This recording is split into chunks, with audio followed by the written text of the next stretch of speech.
already, but business insurance is still vital, whether it's a home-based business or if you're in an office setting. So business insurance can be simplified as insurance coverage that protects businesses from losses due to events that may occur during the normal course of business. There are many types of insurances for business, including coverage for property damage, legal liability, and employee-related risks. Now, I know that sometimes when you hear the term insurance, you would think that, I don't really need it. I'm just fine. I'm just starting out. I want to make sure my inventory's tight.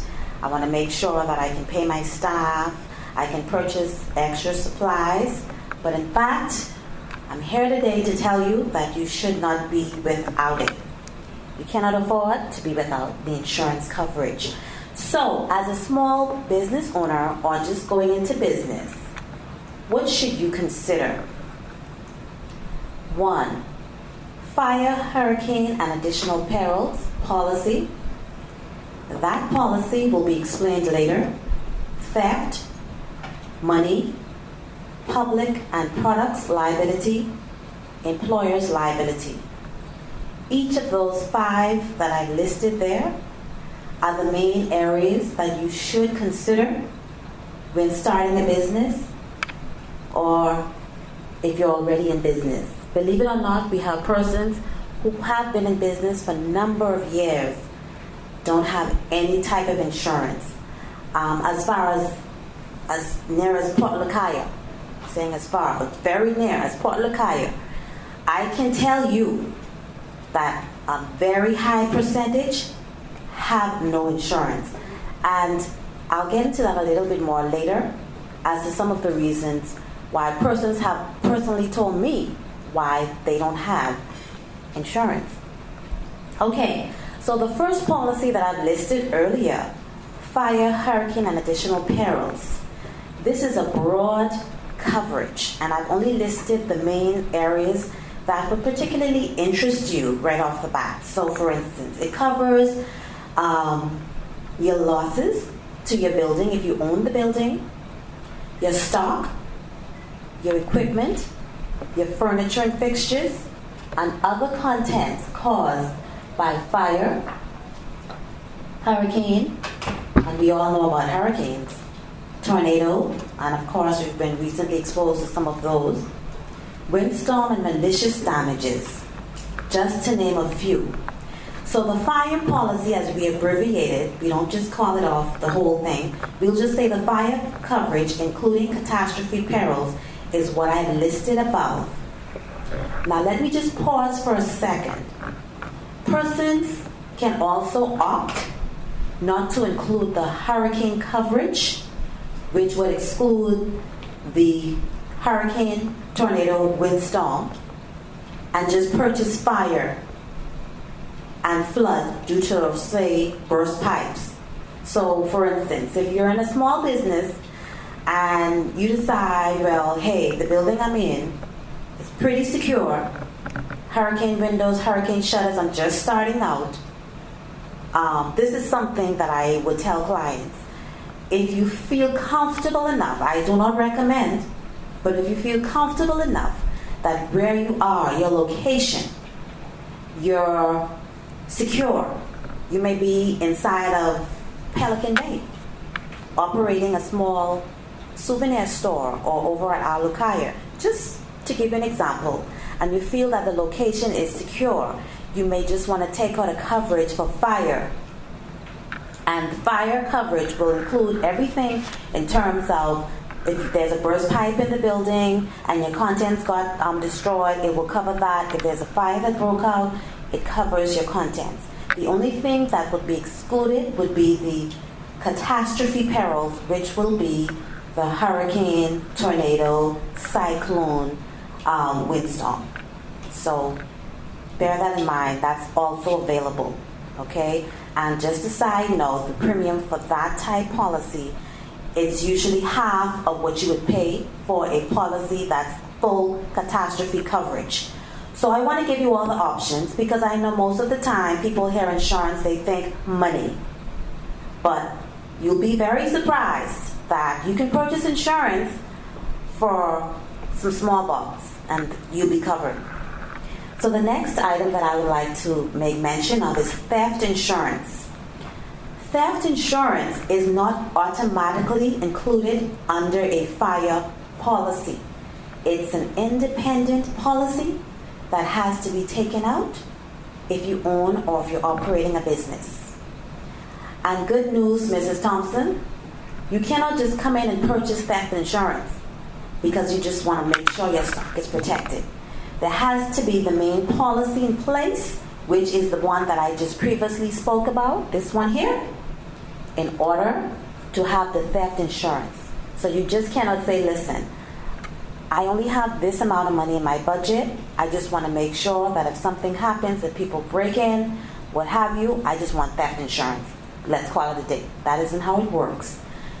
You have to have the main policy in place, which is the fire policy here, in order to qualify for theft insurance, or what we call burglary insurance. And of course, as you would see, you shouldn't leave your goods to chance. Theft insurance is designed to cover loss or damage to property caused by theft. And this isn't just if they came in and snatched and grabbed everything. This is theft.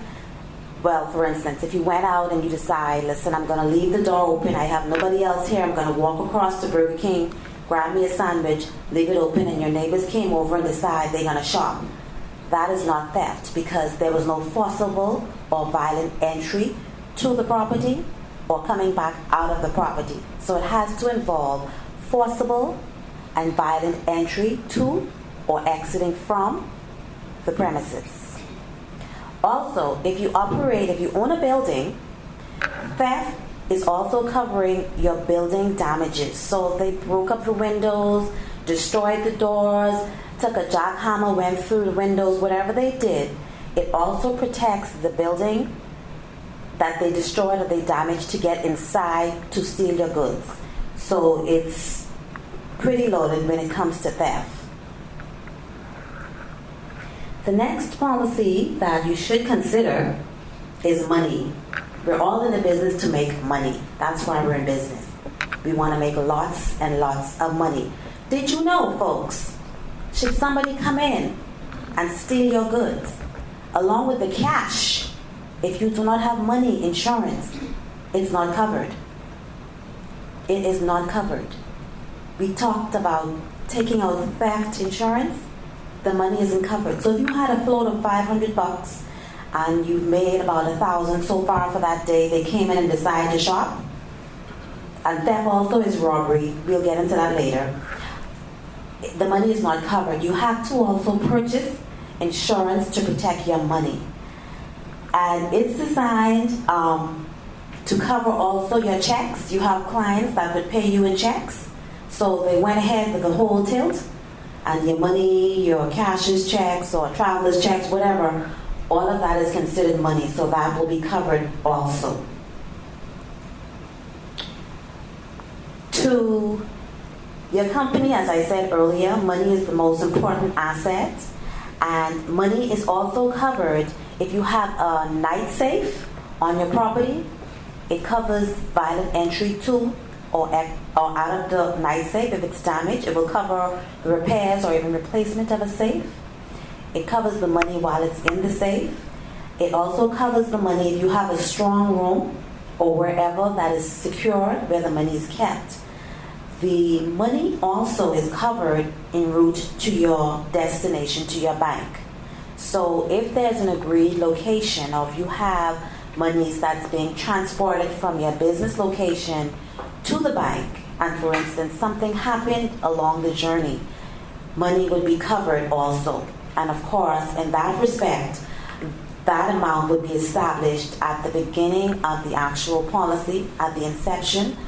You would decide on what your carry amount is, what your safe limit is, etc., so that everything will be, completely understood. You can't say, hey, I lost $30,000 and the business is only making half of that, or per day. I'm just giving you a high figure just to get you to understand. So money is a very important policy that you should take out, because should something happen, money is not automatically covered unless you have a money policy. The next item that was on the list, public and products liability. This is a very interesting one. And this one here, ironically, the premium isn't bad at all. It's very low. They're very low premiums. And you'll find that persons in the industrial fields, in all sectors of business, this is a requirement. This is a legal requirement, because just going out of the ballpark for a second, someplace like, let's just say, farmer camp, they have to have a certain amount of liability in order to operate. They have persons, different contractors that are coming onto their property all of the time. And if you were to drive onto the property and you get injured, they're liable. And it's not injured just because you're wearing high heels and you're walking and not paying attention. If you get injured as a result of their negligence, something was on the ground, they didn't have a red tag around it or the cones to say keep out or stay away or whatever signs that should be put up, and you went and you injured yourself, they are legally liable. So let's go into it. Public liability policy covers your legal liabilities in respect of third party, which is the members of the general public, for claims, injuries suffered for property damage arising out of your business's operation, including all costs and expenses associated with defending a claim. So if somebody decides to come onto your property where you're operating and they get injured and you are legally liable, they can sue you, not just for their doctor's bills, but they can just decide, look, I can't work, I'm out of work, pain and suffering, etc., etc. They can actually sue you. This policy will help you to stay cheered up, because it will pay for any legal expenses, medical expenses, claimant costs associated with the injuries that they would have sustained. Products liability. Those of you who may be in business selling food, operating a restaurant, a bar, selling cakes, selling treats, X, Y, and Z, this is extremely important. We know that you take pride in your work.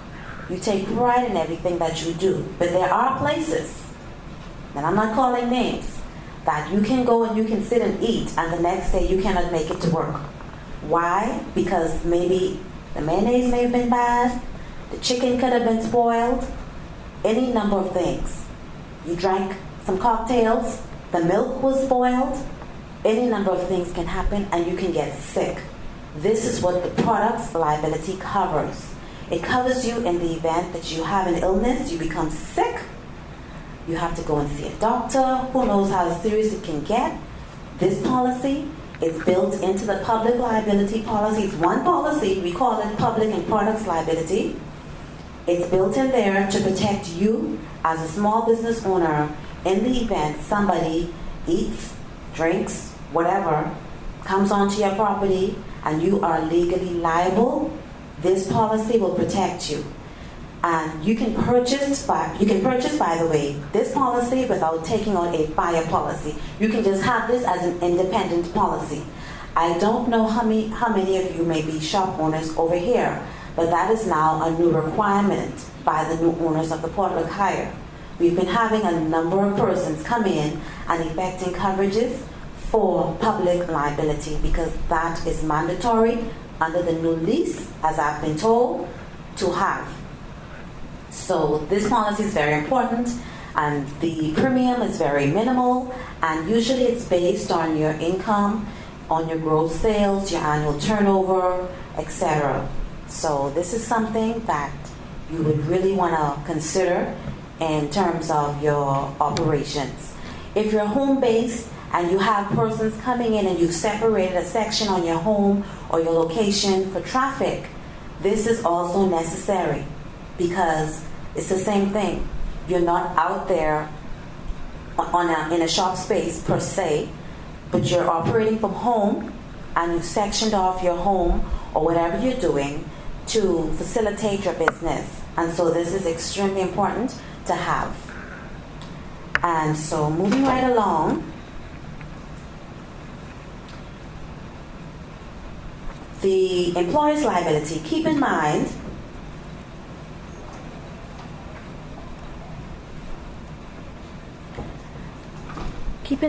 that the law requires employers to provide a safe working environment for its employees.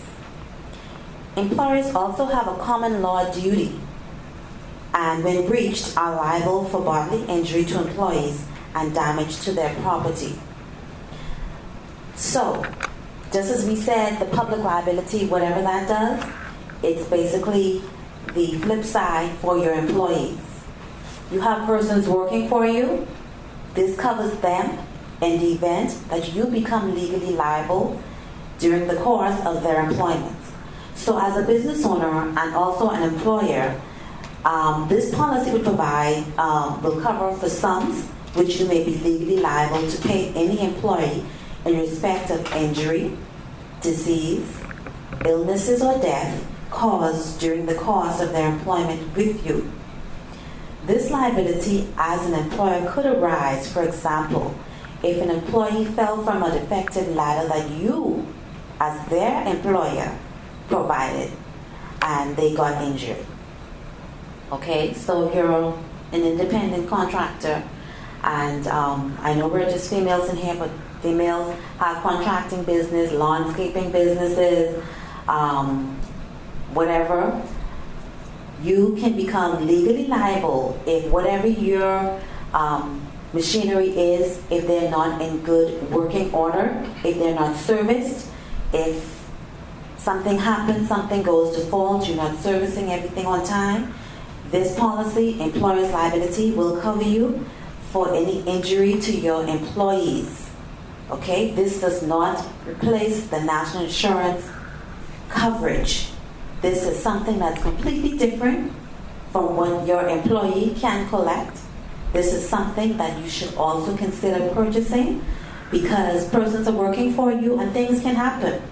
And once you are legally liable, this, I'm telling you, is a very, very important policy to have.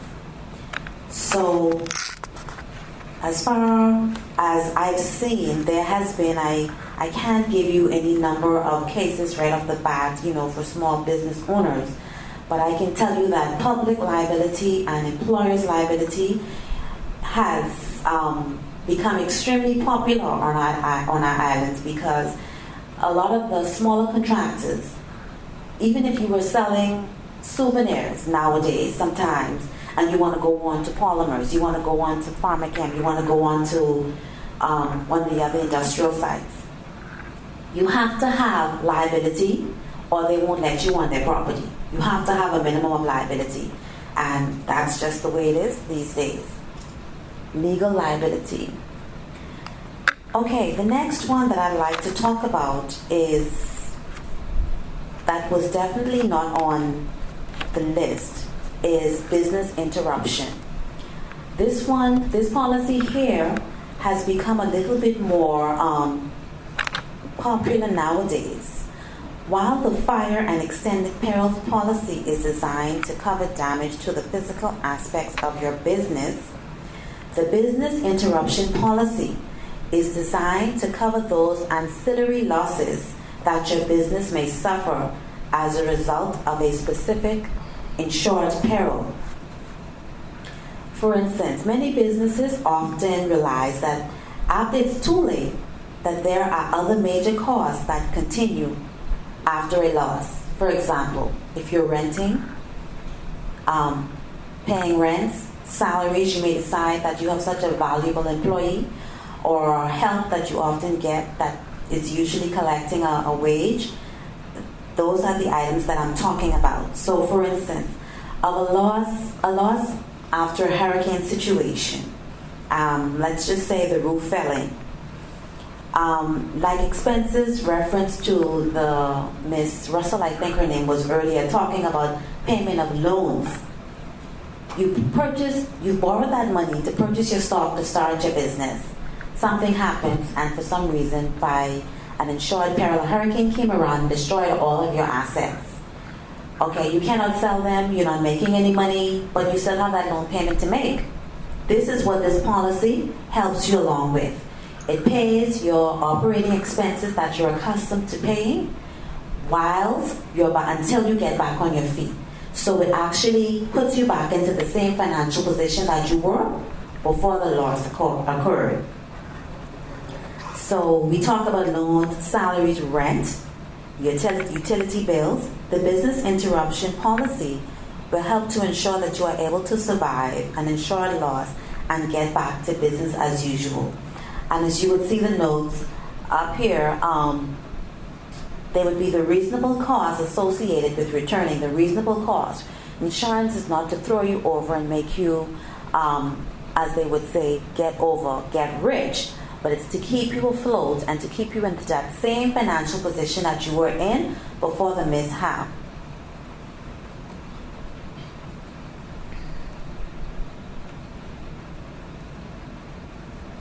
Going the wrong way. Okay, so when considering insurance for your small business, or if you are in business already, what you really need to consider is how much you should insure and how to go about insuring it to make sure that you are adequately insured. So, for instance, if you own a building, you want to make certain that your building's value is representative of its replacement value. So you need to insure the building for its replacement cost or the replacement value. Okay? Most of you would have stock. You need to take into consideration what you purchased your items for, the shipping, your duty, and of course, VAT. VAT is now in effect 1st of July, and VAT is now charged on all insurance premiums on general insurances. And of course, most of you would know that that came into effect on the 1st of July of this year. So when you take into consideration the stock, that doesn't include your office furniture, your fixtures, your fittings, such as desks, chairs, computers, printers, showcases, racks, whatever it is that you do, your cake supplies, your ovens, whatever it is that you do would be your furniture, fixtures, and equipment. And of course, if you're renting, you've done so much things to the suite that you decided to rent. You probably put up counters, shelving, showcases, whatever it is considered your leasehold improvements, and those items also need to be factored in when you look at the furniture and equipment. And so the basis of the sum insured that you want to look at would be, if you don't own your own building, your stock, which will be your purchase price, shipping, duty, and VAT, furniture and equipment. And that should give you a basic idea of what you need to insure for. Okay, and saying that, a lot of times, I don't know, but there's this myth out there that, insurance premiums are too high.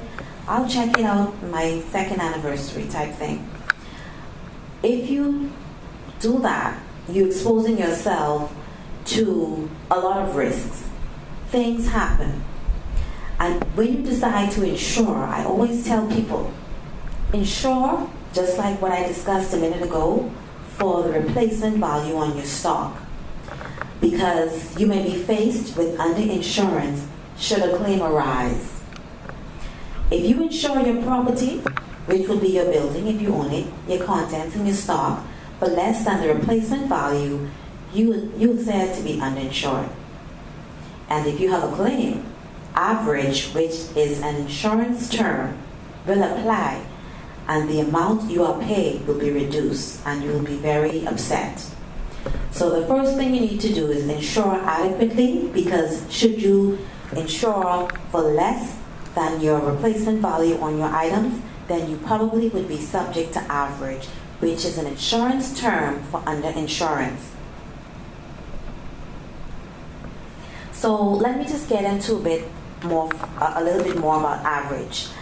Average is the condition that applies, well, it's a clause, an average clause is a condition that applies to your buildings and stock if the full replacement value is less than it should be. So in bullet 2, you would see that in the event of a partial loss, your claim will be reduced in direct proportion to the amount of underinsurance.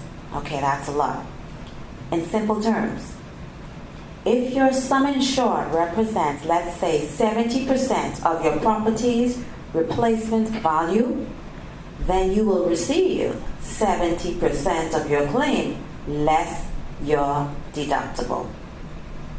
So if you decide that you had, okay, let's just say $15,000 worth in stock, realistically, that's the stock, that's the value, replacement value, and you decided that you're going to insure for 12.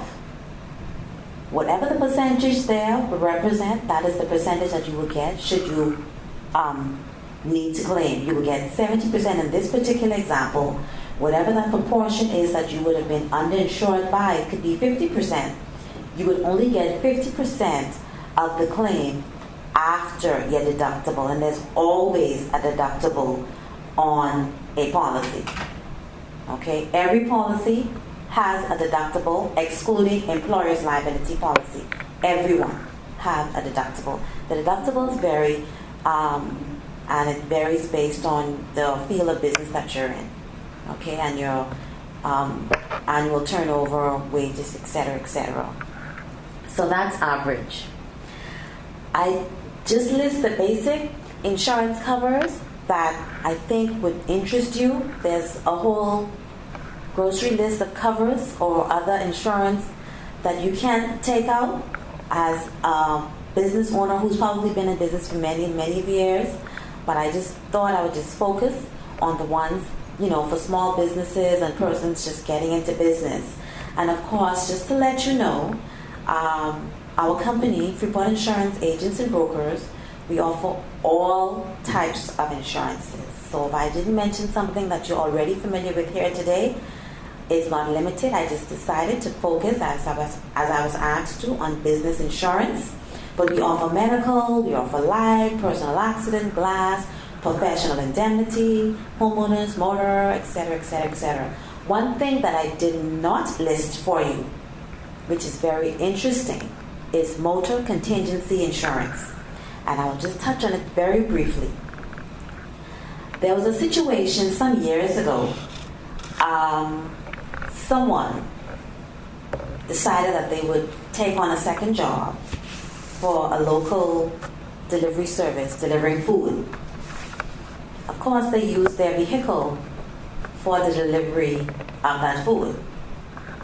What happened? One night, somebody came across that person's vehicle, got thrown out of control, hit into a wall.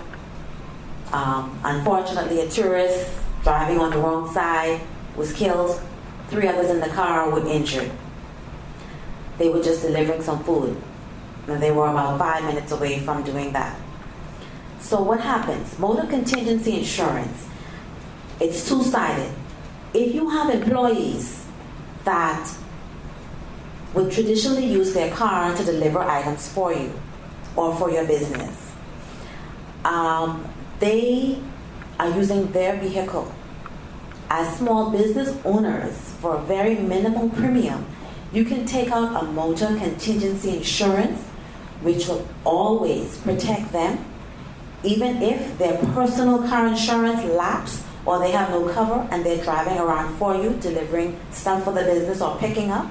You can take out a motor contingency insurance to protect them should any accidents happen. It covers liability to the other person's vehicle.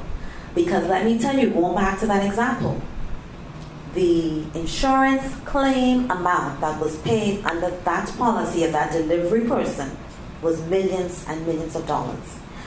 And on top of that, because the person who died, their family decided to, this is a company that's major. We're going to go to the big company We're not just going to pursue this little old driver who just was doing a little delivery service. We're going to go and we're going to pursue this company whom we know is spread all throughout the world. We're going to pursue them because we're grieving. We want money. We want to live comfortably. You know, we've suffered, our loved one has gone and left us on, and so listen, we're going to pursue that company so they can go and pursue the parent company of that delivery driver, even though the claim or whatever expenses that occur, everything was paid under that person's vehicle policy that was driving. The deceased family came on and decided that they're going to sue the parent company, which could be any one of you, a small business owner, okay? So they pursue the parent company because they would have known the parent company, obviously they will have motor contingency insurance in place, they have all sorts of insurance, they can afford it, let's get and squeeze every penny we can get, and guess what, they got it. And so I just brought up the motor contingency insurance just to say to you that it's a very affordable premium for persons that you trust that will go out in their car. Yes, they have their own personal car insurance. Okay, they're doing your